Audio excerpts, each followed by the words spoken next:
हरे राम राम राम हरे हरे, हरे कृष्ण कृष्ण कृष्ण हरे हरे। आइए श्री रामचरितमानस से आगे की ओर बढ़ते हैं।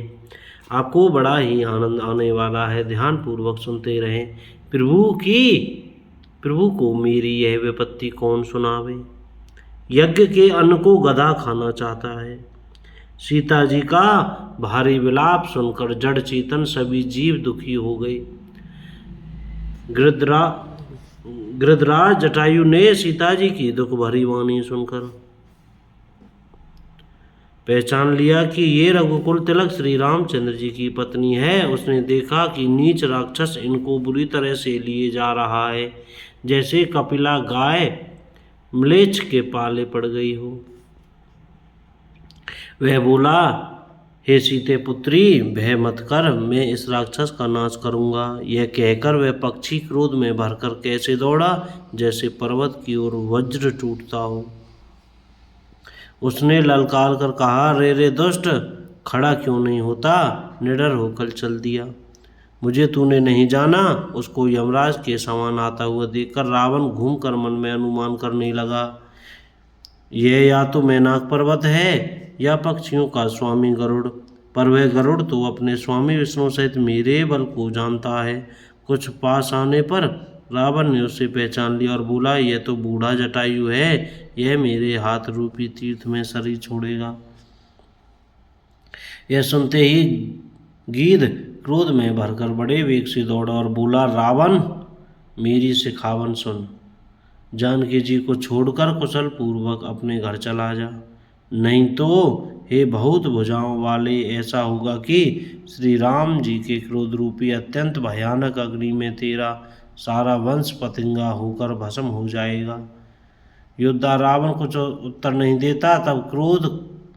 तब गीध क्रोध करके दौड़ा। जय सिया राम।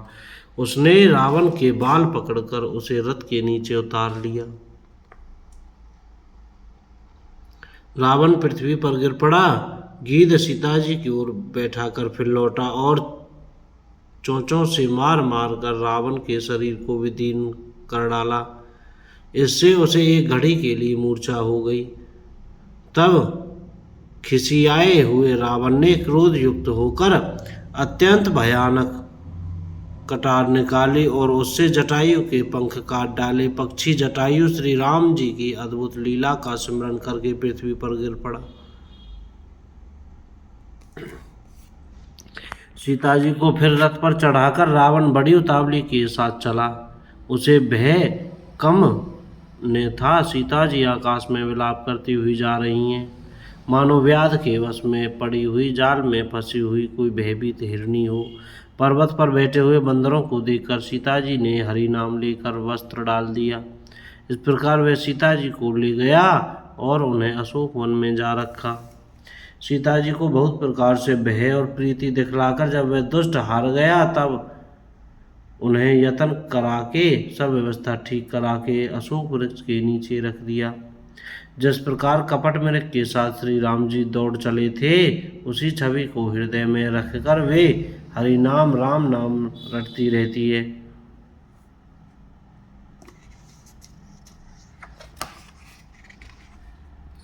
इधर श्री रघुनाथ जी ने छोटे भाई लक्ष्मण जी को आते देखकर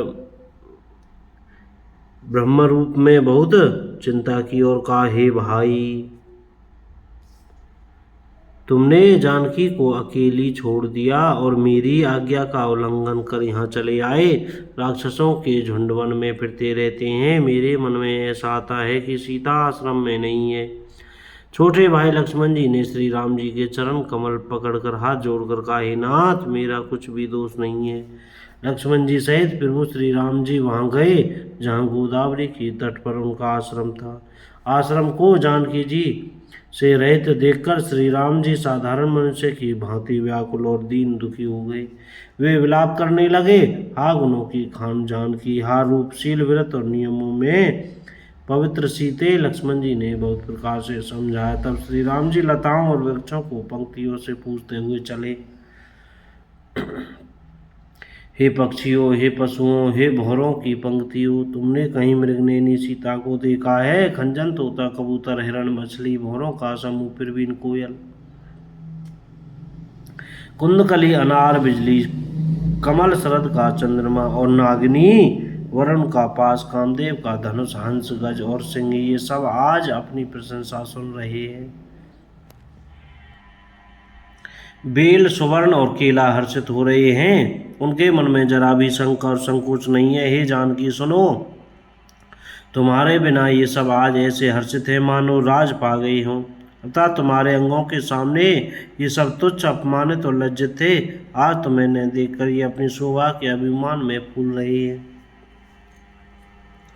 जय सिया राम। तुमने यह अनक स्पर्धा कैसे सही जाती है? हे प्रिय, तुम शीघ्र ही प्रकट क्यों नहीं होती? इस प्रकार अनंत ब्रह्मांडों की अथवा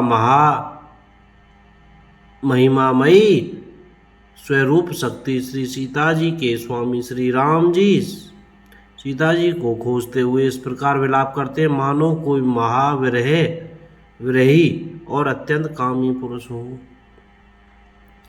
पूर्ण काम आनंद की राशि या जन्मा अविनाशी श्री राम जी मनुष्यों से चरित्र कर रहे हैं। आगे जाने पर उन्होंने गृधपति जटायु को पड़ा देखा। वहां श्री राम जी के चरणों का सिमरन कर रहा था, जिसमें ध्वजा कुलस आदि को रेखाएं चिन्ह हैं, जिनमें ध्वजा कुलस आदि की रेखाएं चिन्ह हैं। कृपा सागर श्री रघुवीर ने अपने कर कमल से उसके सिर का स्पर्श किया, उसके सिर पर कर कमल फेर दिया। शोभा धाम श्री राम जी का परम सुंदर मुख देखकर उसकी सब पीड़ा जाती रही। तब धीरज धरकर गीत ने यह वचन कहा, हे भव जन्म मृत्यु के भय का नाश करने वाले श्री राम जी सुनिए। हे नाथ, रावण ने मेरी यह दशा की है, उसी दुष्ट ने जानकी जी को हर लिया है। हे गोसाई, वह उन्हें लेकर दक्षिण दिशा को गया है। सीता जी कुररी कुर्ज की तरह अत्यंत विलाप कर रही थी। हे प्रभु, मैंने आपके दर्शनों के लिए ही प्राण रोक रखे थे। हे कृपा निधान, अब ये चलना ही चाहते हैं। श्री रामचंद्र जी ने कहा, हे तात, शरीर को बनाए रखिए।